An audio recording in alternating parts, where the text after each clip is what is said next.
Hello friends. आज सुबह सुबह एक स्टूडेंट का मेरे पास फ़ोन आया। उसने मेरे से पूछा कि मैम ये बताइए कि गंगा दशहरा हम क्यों मनाते हैं।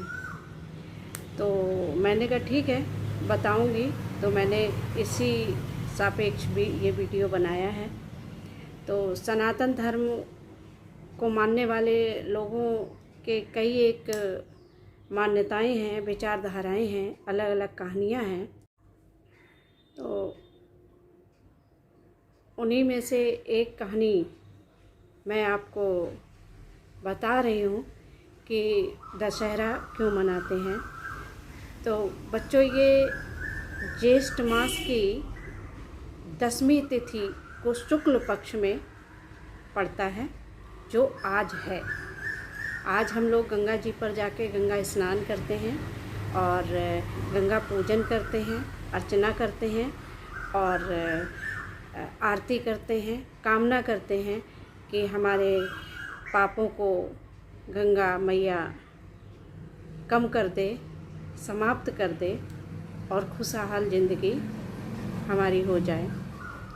तो कालांतर में एक राजा सगर हुए थे जिनके 60,000 पुत्र थे।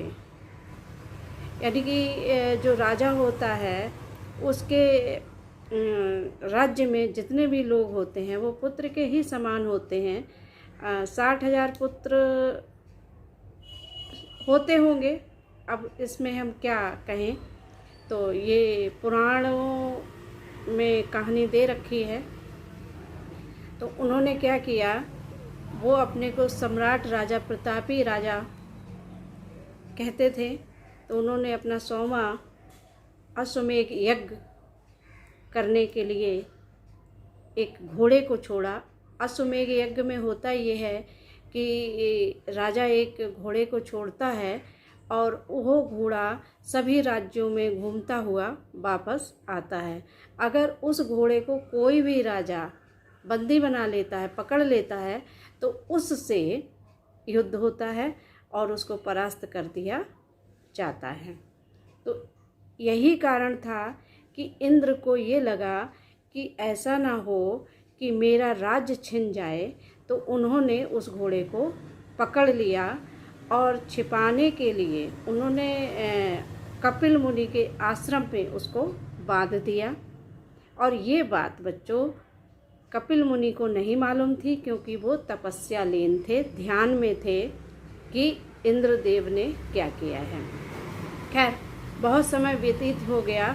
तो राजा सगर ने कहा कि हमारा अश्व वापस नहीं आया, घोड़ा वापस नहीं आया है, और अपने 60,000 पुत्रों को आदेश दिया कि जाओ घोड़े को ढूंढ के वापस लाओ।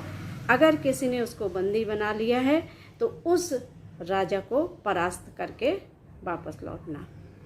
तो उनकी ये 60,000 पुत्रों की सेना पूरे राज्यों में ढूंढती हुई आगे बढ़ती गई।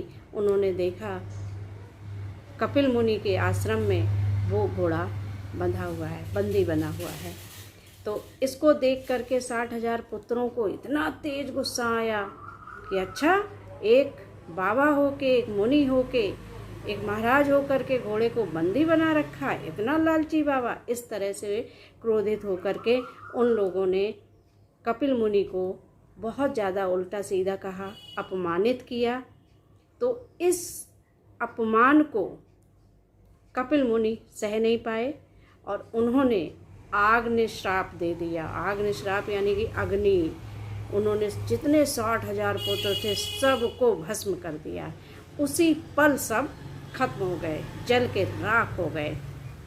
तो जब ये बात राजा को पता चली तो राजा दौड़े दौड़े आए कि हे महाराज, हमसे ऐसी क्या भूल हो गई कि आपने हमारे पुत्रों को भस्म कर दिया।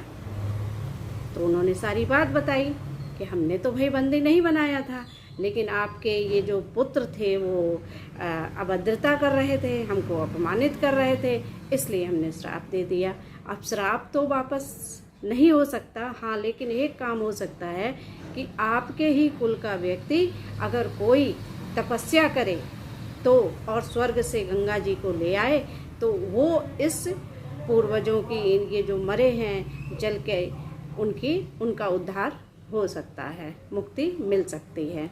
तो राजा सगर ने काफ़ी प्रयत्न किए, उनके कुल के कई राजाओं ने तपस्या की, लेकिन स्वर्ग से गंगा जी को लाने में असमर्थ ही रहे।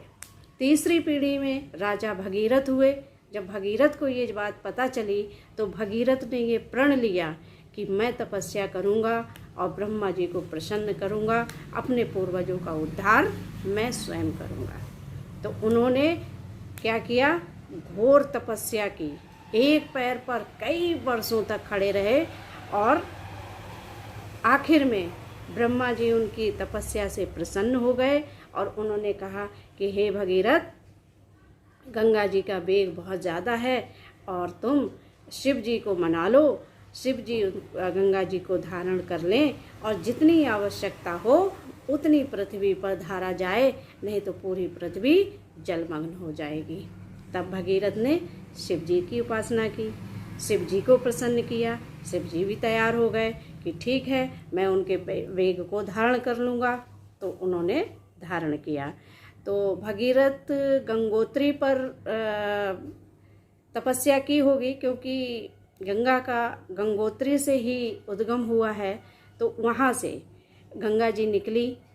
फिर भगीरथ जिस जिस रास्ते से होते हुए गए, उनके पीछे पीछे गंगा चलती गई और गंगा सागर तक लगभग 210 किलोमीटर की यात्रा भगीरथ राजा के साथ पूरी की और अपने पूरे जो पूर्वज थे उनको भगीरथ ने उद्धार करवाया, मुक्ति दिलाई।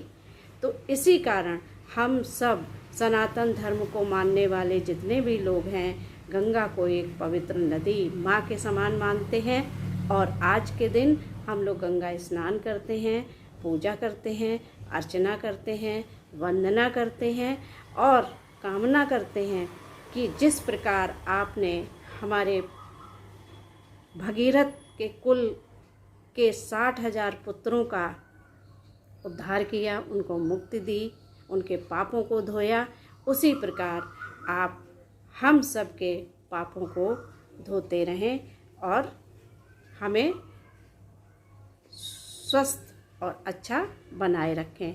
तो बच्चों, आपने समझा कि किस लिए मनाई जाती। तो आज ही के दिन गंगा जी हमारी स्वर्ग से पृथ्वी पर अवतरित हुई थी, जो अविरल बह रही हैं और हम आप उसको गंदा कर रहे हैं।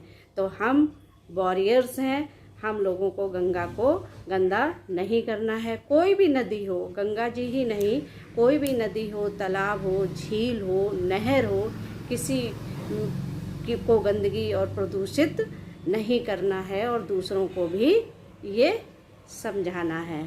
ठीक है ना। इस प्रकार की अगर कोई और भी जिज्ञासा आपके मन में आती है तो मेरे को फ़ोन करके बताएं, मैं उसका समाधान करने के लिए बिल्कुल तत्पर हूँ और आपको आपकी जिज्ञासा को शांत करने का प्रयत्न करूँगी।